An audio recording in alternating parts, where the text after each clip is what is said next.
بسم اللہ الرحمن الرحیم۔ مرنے کے بعد انسان قیامت تک کہاں پر ہوگا؟ حضرت سیدنا انس رضی اللہ تعالی عنہ فرماتے ہیں کہ ایک شخص نے نبی کریم صلی اللہ علیہ وآلہ وسلم کی بارگاہ میں عرض کی، یا رسول اللہ، قیامت کب آئے گی؟ آپ صلی اللہ علیہ وآلہ وسلم نے فرمایا، تو نے اس کے لیے کیا تیاری کی ہے؟ اس شخص نے عرض کیا، کچھ نہیں، مگر میں اللہ عز و جل اور اس کے رسول صلی اللہ علیہ وآلہ وسلم سے محبت کرتا ہوں۔ حضور پاک صلی اللہ علیہ وآلہ وسلم نے فرمایا، تم اسی کے ساتھ رہو گے جس سے محبت کرتے ہو۔ حضرت عبادہ بن صامت رضی اللہ تعالی عنہ سے روایت ہے کہ نبی کریم صلی اللہ علیہ وآلہ وسلم نے فرمایا، جو شخص اللہ سے ملنا پسند کرتا ہے، اللہ تعالی بھی اس سے ملنا پسند فرماتا ہے، اور جو اللہ تعالی سے ملاقات کو ناپسند کرتا ہے تو اللہ تعالی بھی اس سے ملنے کو ناپسند فرماتے ہیں۔ یہ سن کر حضرت عائشہ صدیقہ رضی اللہ تعالی عنہا یا آپ کی کسی اور بیوی نے عرض کیا، یا رسول اللہ، یقیناً ہم سب موت کو ناپسند کرتے ہیں۔ آپ صلی اللہ علیہ وآلہ وسلم نے فرمایا کہ اس سے یہ مراد نہیں ہے، بلکہ اس کا مقصود یہ ہے کہ جب مومن کی موت کا وقت آ جاتا ہے تو اس کو اللہ کی خوشنودی اور اس کی نوازش کی نوید سنائی جاتی ہے، بس اس کے نزدیک اپنے سامنے کی چیز سے زیادہ کوئی محبوب چیز نہیں ہوتی، تو اس وقت وہ اللہ سے ملاقات کی تمنا کرتا ہے اور اللہ تعالیٰ بھی اس سے ملنا پسند کرتا ہے۔ اور کافر کی موت کا وقت جب آ جاتا ہے تو اسے اللہ کے عذاب اور اس کے سزا کی نوید و وعید سنائی جاتی ہے۔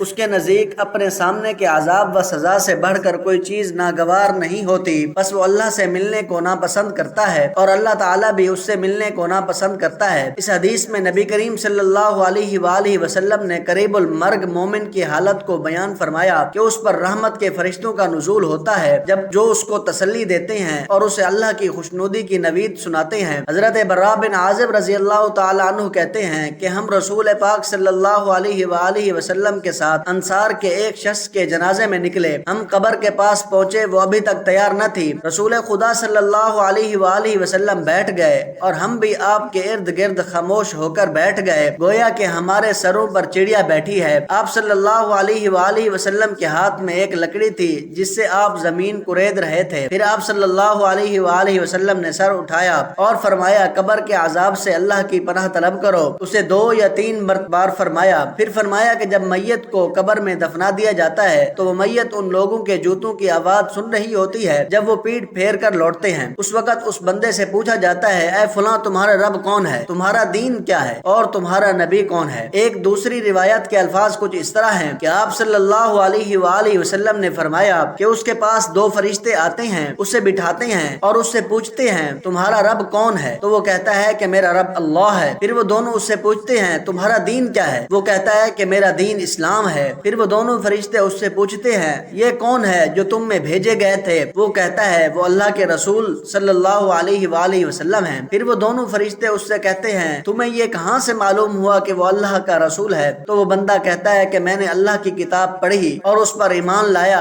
اور اس کے سچ کو سچ سمجھا۔ آپ صلی اللہ علیہ وسلم فرماتے ہیں، پھر ایک پکارنے والا آسمان سے پکارتا ہے، میرے بندے نے سچ کہا، لہٰذا تم اس کے لیے جنت کا ایک بچھونا بچھا دو اور اس کے لیے جنت کی طرف کا ایک دروازہ کھول دو اور اسے جنت کا لباس پہنا دو۔ آپ صلی اللہ علیہ وآلہ وسلم فرماتے ہیں، پھر جنت کی ہوا اور اس کی خوشبو آنے لگتی ہے اور تا حد نگاہ اس کے لیے قبر کشادہ کر دی جاتی ہے۔ اور پھر آپ صلی اللہ علیہ وآلہ وسلم نے کافر کی موت کا ذکر کیا اور فرمایا کہ جب قبر میں اس کی روح اس کے جسم میں لوٹا دی جاتی ہے تو اس کے پاس 2 فرشتے آتے ہیں، اسے اٹھاتے ہیں اور پوچھتے ہیں، تمہارا رب کون ہے؟ وہ کہتا ہے، مجھے نہیں معلوم۔ وہ دونوں اس سے پوچھتے ہیں، یہ آدمی کون ہے جو تم میں بھیجا گیا تھا؟ وہ کہتا ہے، مجھے نہیں معلوم۔ پھر وہ دونوں فرشتے اس سے پوچھتے ہیں، تمہارا دین کیا ہے؟ تو وہ کہتا ہے کہ مجھے نہیں معلوم۔ تو پکارنے والا آسمان سے پکارتا ہے کہ اس کے لیے جہنم کا ایک بچھونا بچھا دو اور جہنم کا لباس پہنا دو اور اس کے لیے جہنم کی طرف دروازہ کھول دو، تو اس کی تپش اور اس کی زہریلی ہوا آنے لگتی ہے اور اس کی قبر تنگ کر دی جاتی ہے، یہاں تک کہ اس کی پسلیاں ادھر سے ادھر ہو جاتی ہیں، یعنی آپس میں مل جاتی ہیں۔ جریر کی روایت میں یہ اضافہ ہے کہ پھر اس پر ایک فرشتہ مقرر کر دیا جاتا ہے، اس کے ساتھ لوہے کا ایک گرز ہوتا ہے، اگر وہ اسے کسی پہاڑی پر بھی مارے تو وہ بھی خاک ہو جائے گی، چنانچہ وہ اسے اس کی ایک ضرب لگاتا ہے جس کو مشرق اور مغرب کے درمیان کی ساری مخلوق سوائے آدمی اور جن کے سنتی ہے اور وہ مٹی ہو جاتا ہے۔ آپ صلی اللہ علیہ وآلہ وسلم فرماتے ہیں پھر اس میں روح لٹا دی جاتی ہے اور یہی حال اس کے ساتھ ہوتا رہے گا۔ ناظرین، مرنے کے بعد اور قیامت سے پہلے کا جو وقت ہوتا ہے اسے عالم برزخ کہا جاتا ہے۔ مرنے کے بعد اور قیامت سے پہلے تمام انس و جن کو حسب مراتب اس میں رہنا ہوتا ہے اور وہ عالم اس دنیا سے بہت بڑا ہے۔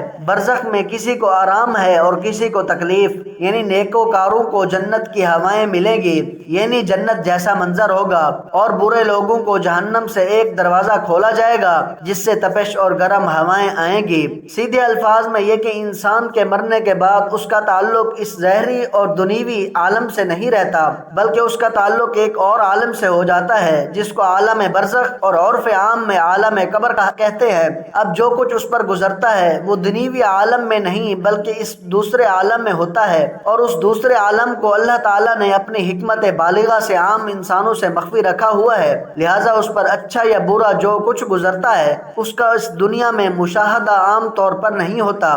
مردہ ہمارے سامنے ہوتا ہے اور اس پر عذاب یا راحت کا معاملہ ہوتا ہے، مگر اس کے باوجود چونکہ یہ معاملہ عالم برزخ کا ہے اس لیے ہم کو محسوس و مشاہد نہیں ہوتا، اور ہمارے نہ دیکھنے یا محسوس نہ کرنے سے یہ لازم نہیں آتا کہ مردے کو تکلیف یا راحت محسوس نہیں ہو رہی، بلکہ اسے راحت اور تکلیف بھی محسوس ہوتی ہے، لیکن یہ سب اللہ تعالیٰ نے ہم سے مخفی رکھا ہے تاکہ ایمان بالغیب باقی رہنے کی بدولت انسان اجر و ثواب کا مستحق بھی ہو اور اس کی آزمائش بھی ہو۔ بہرحال جب انسان کے جسم سے روح نکل جاتی ہے تو اگر وہ نیک ہے تو نیک ارواح کا اصل مستقر اور ٹھکانہ علیین ہے، مگر اس کے درجات بھی مختلف ہیں۔ بد ارواح کا اصل ٹھکانہ سجین ہے، اور ہر روح کا ایک خاص تعلق اس کے جسم کے ساتھ کر دیا جاتا ہے، خواہ جسم قبر میں مدفون ہو یا دریا میں غرق ہو یا کسی درندے کے پیٹ میں۔ الغرض جسم کے اجزاء جہاں جہاں ہوں گے روح کا ایک خاص تعلق ان کے ساتھ قائم رہے گا، اور اسی خاص تعلق کا نام برزخی زندگی ہے۔ اللہ تعالیٰ سے دعا ہے کہ اللہ پاک ہمیں قبر کے عذاب سے بچائے۔